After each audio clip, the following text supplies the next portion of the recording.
lagi. Nih, You mau cek saya ini dulu surat dong. surat Hud ayat 1. Coba Yuni jelaskan dulu.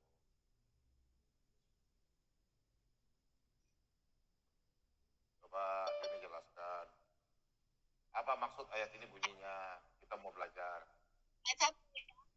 Ayat 1. Ya. Ayat berapa Pak Bom? 1, Oke. ayat 1. Ayat 1. Mana sih ayat 1? Oke. Surat Hud. Apa? Ya. Lam Lim. Lam Ro. Baca aja kita mau tanya. Itu kitab yang ayat-ayatnya telah disusun dengan rapi. Berarti Al-Quran itu bisa menjelaskan secara terperinci dan disusun rapi ya. Betul nggak?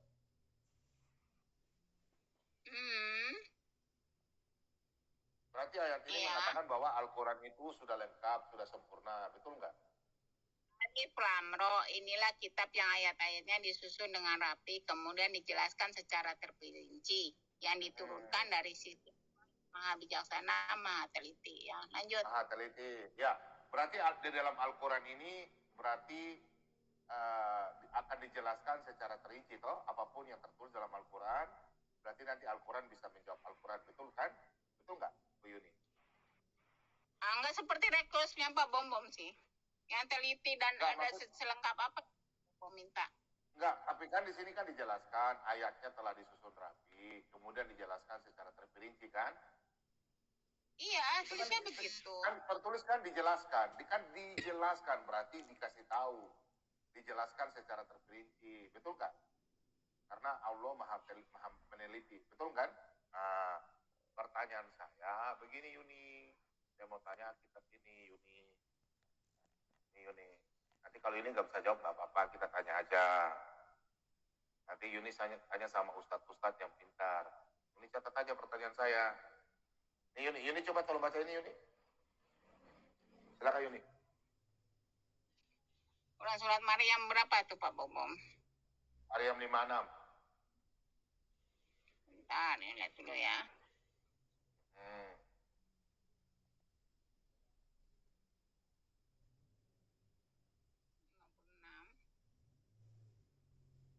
Dan ceritakanlah Muhammad kisah Idris di dalam kitab Al-Quran. Sesungguhnya dia seorang yang sangat mencintai kebenaran dan seorang nabi.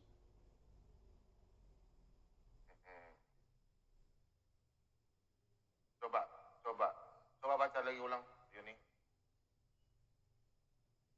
Ini baca nih. Sebentar, itu tulisannya kecil-kecil, Pak Bom.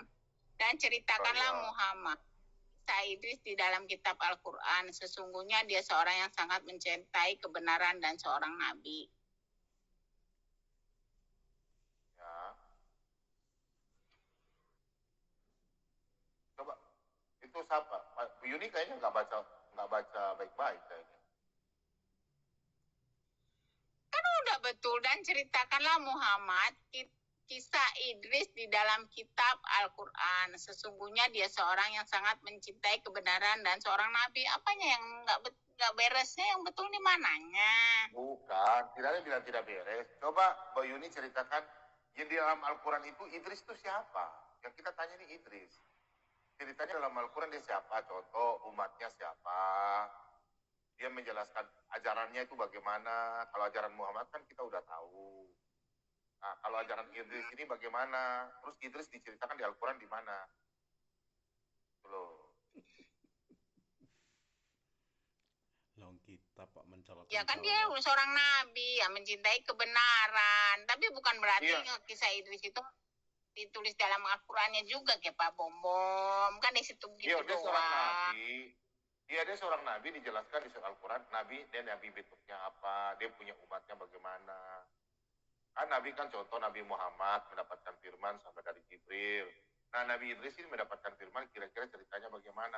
Kan di sini tuliskan ceritakanlah Nabi Idris di dalam kitab Al-Quran. Sesungguhnya dia yang sangat benar. Nah secara terperinci dan secara teliti. Nah di Al-Quran di mana diceritakan tentang Nabi Idris. Ibu Yuni nggak tahu itu ya? Ya udah nggak usah, udah nanti Yuni tanyalah ya. Coba Yuni jelaskan ya, ini. Boleh. Yuni jelaskan. Ya udah nggak apa-apa nanti Yuni. Yuni coba jelaskan ini hadis. Bom. Yuni Kan ini saya tanya Yuni. Ya udah nggak apa-apa.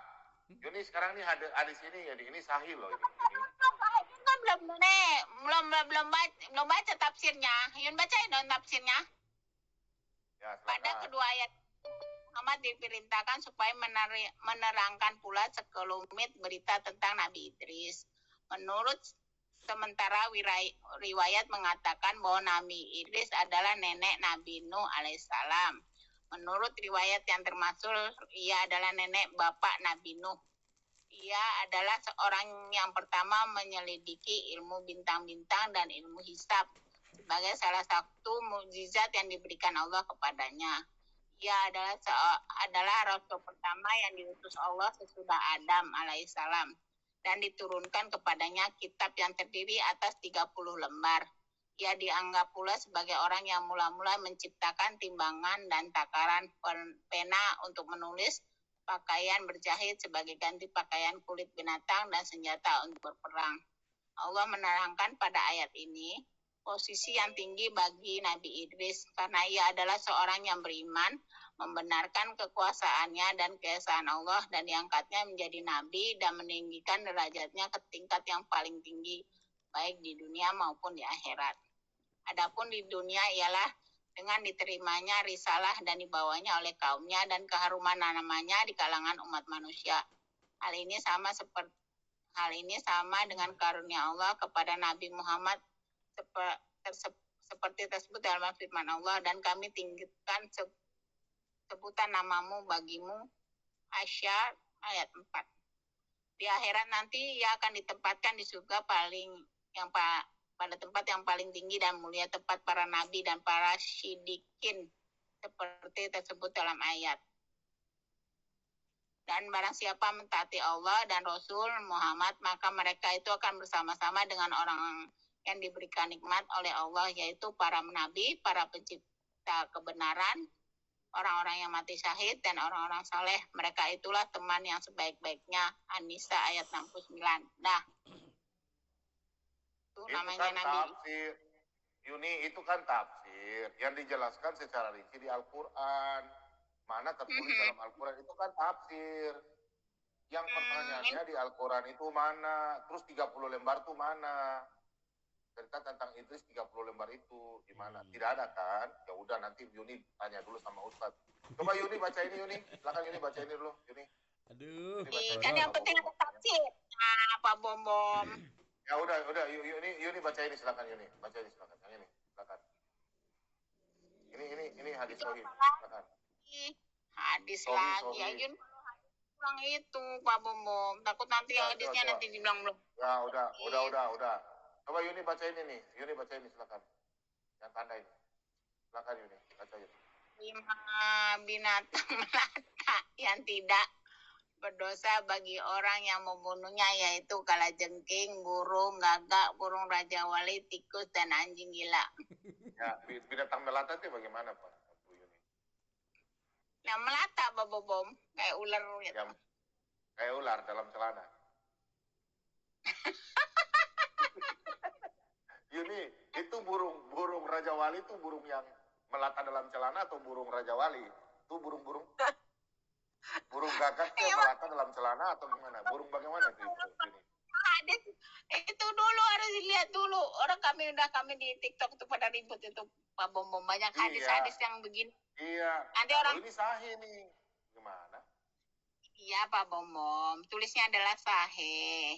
Tapi sahih itu bisa jadi daif, bisa jadi maudhu, itu semuanya harus Tapi Yuni percaya nggak burung melata itu burung raja wali?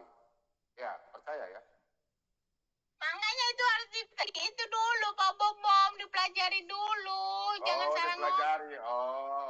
Terus kalau Bu Yuni percaya nggak di surga itu laki-laki punya itu si burung raja wali itu nggak loyo-loyo, betul ya? Betul ya? Ya mana lagi tahu, itu kan nggak ada dalam Quran Pak Bom. Ya, dalam hadis sahih kok, hadis apa namanya, hadis apa lagi namanya, hadis sahih Bukhari. Iya kan Yun udah bilang Pak Bom, Yun udah bicara tadi tentang hadis itu.